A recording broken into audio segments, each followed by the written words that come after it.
Well, hi everyone, and welcome to this week's edition of Feeling Smarter. My name's Aaron Dunn, and as always, I'm joined by my co-host Tim Miller. G'day, Tim. How are you? Yeah, going pretty well, Aaron. How are you doing? Very well, thank you. Well, today we are going to talk about contributions, but in light of our recent SMSF tax planning webinar, there have been a growing amount of interest in the use of superannuation as a tool is probably the fairest comment off the back of the federal budget, where we know that many of the changes that we're seeing around capital gains tax and the introduction around negative gearing changes, potentially taxation to trusts and stuff as well. In light of all that, we know that many of these proposed measures are not going to affect superannuation. Now, the byproduct of that is, of course, the fact that people will be looking to utilize superannuation, and more than likely, we will see an increase in inflows. I'm not convinced we're going to see a huge spike in the number of funds, but we'll certainly see inflows coming into super as a byproduct of this. How does that occur? Well, it naturally occurs through contributions, whether through pre-tax dollars, post-tax dollars, such as non-concessional and so forth. But Tim, one of the things that I wanted to focus on with you today is really understanding the purpose as to why people are making those contributions. Now, tax can be a driver, and quite clearly people are looking at it for the provision of retirement. But you've developed, when we present, what you call a contribution family matrix that is really important to give context to here, because in many circumstances we could end up in a situation whereby getting that money in to super, whilst it might drive some benefits, might end up being a complete disaster at the back end. Yeah, and I think one of the things that I spoke about in that tax planning webinar was in light of the federal budget and the conversation around people reviewing superannuation as that investment vehicle of choice, was that we often get caught up, and Div 296 is an area that we're all getting caught up in at the moment. We often get caught up in the fact that the worst case scenario of Div 296. Now, the worst case scenario in Div 296 is if you've got more than $10 million. Now, let's be very clear, that's not a worst case scenario to be in if you've got $10 million in super. You don't have too many problems to be concerned about there. And so what I was highlighting in the session was that 99%, and the number again was not necessarily accurate, but 99% of all superannuation members are not going to be impacted by the $10 million balance. And so therefore, the whole concept of whether you should or shouldn't contribute really shouldn't be driven by Division 296.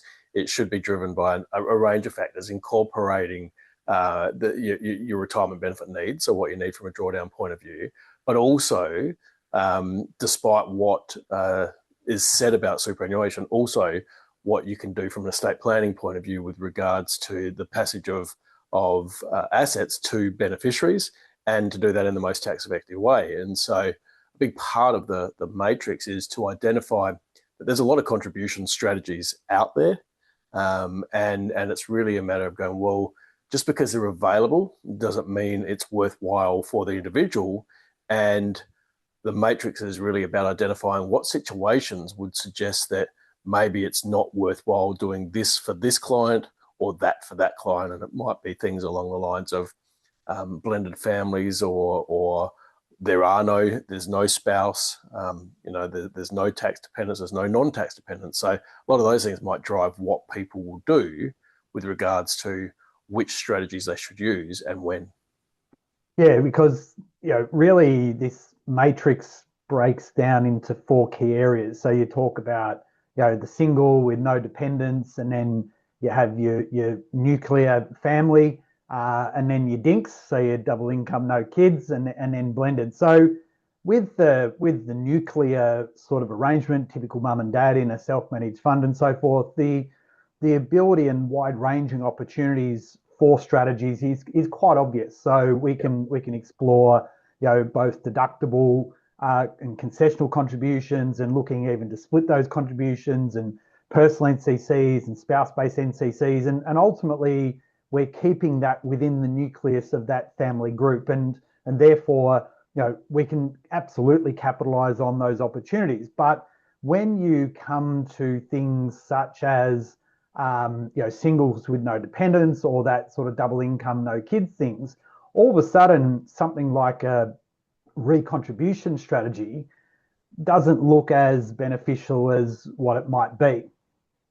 Yeah, and are you doing it for the sake of doing it? Is it there's a trend on now. Everyone's talking about recontribution strategy, so I'm going to engage in it, albeit that there's no tax to pay when somebody is over 60 on a drawdown point. Now, of course, there's also the future proofing of benefits, and so for these individuals with no tax dependents or no dependents whatsoever, the idea of recontribution strategies as a use of contribution strategy to reframe from taxable component to tax-free is never a bad idea, because we never expected to have tax-free super after 60 back in our early days of super, Aaron. And so the reality is governments might make brave decisions like changing CGT rules and negative gearing rules, and so super could be next decade's major reform again, when we come around to our cycle of significant changes, and we could see something reverse that we weren't expecting. And so the use of strategies to better your own position, I think, is always a reasonable way to think. But in the matrix point of view, it's about understanding the rules as they currently are and going, is there a purpose in doing this strategy for me or my family members? Yeah, and the final one here naturally fits the blended family situation. And this is where undertaking these strategies, such as recontributions and stuff, or splitting, and whether we're making child contributions and so forth, these might sound great in terms of getting them in, and they look fantastic up against the nuclear family. But these then pose some fairly significant risks when we think about it with the broader estate planning issues.